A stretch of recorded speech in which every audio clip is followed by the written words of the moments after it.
The events that followed Duncan's abrupt and brutal rejection of liberty at the hospital are covered in chapter 1680. In the hallway, following their forcible removal from Duncan's ward, Liberty and Mrs. Lewis engaged in an emotional conversation.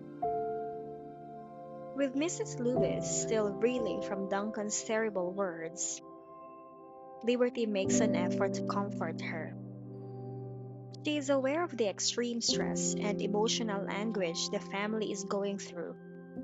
She assures Mrs. Lewis that she does not blame Duncan for his outburst, understanding that his pain, both physical and emotional, may have triggered this abrupt shift in attitude. Mrs. Lewis, overcome with guilt, repeatedly apologized to Liberty, acknowledging that her interference in Duncan's pursuit of liberty may have contributed to the accident.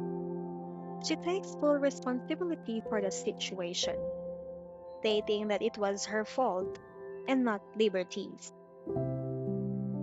Mrs. Lewis is graciously apologized to by Liberty, who tells her that she has no grudges towards Duncan. She acknowledges the challenging conditions that led to Duncan's accident and his psychological distress. Duncan may need some time to process his emotions and injuries, so Liberty decides to give him some space. Mrs. Lewis expresses her hope that Liberty will return when Duncan's mood has improved, and she vows to ask her son to make amends to Liberty. She gets ready to go. By accepting this recommendation, Liberty demonstrates her empathy for Duncan's situation. Back in Duncan's hospital room, a somber atmosphere lingers.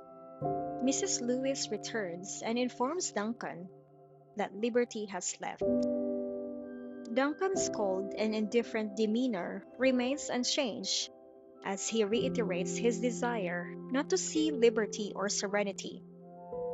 His icy words convey the pain and resentment he feels. Mrs. Lewis, desperate to mend the situation, pleads with her son not to get agitated and emphasizes that she does not blame Liberty for the car accident.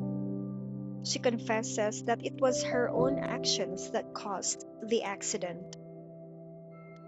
Duncan, however, remains adamant in his decision, resolutely stating that he wants no contact with Liberty and would prefer not to see her again. His mother, deeply concerned about his well being and worried that he might refuse necessary treatment, agrees to his demands. She prioritizes his recovery and wheelchair bound future over her previous opposition to his relationship with Liberty. Despite allowing Duncan to dictate the terms, Mrs. Lewis is burdened by guilt and discomfort. She reflects on how her stance has shifted from opposing Liberty's presence in her son's life to allowing them to meet, only to have Duncan reject Liberty so vehemently. Chapter 1680 paints a vivid picture of the emotional turmoil within the Lewis family and the profound impact of Duncan's accident on their relationships. His rejection and the guilt of Mrs. Lewis serve as central themes, creating a poignant and complex narrative as they navigate the challenging circumstances surrounding them.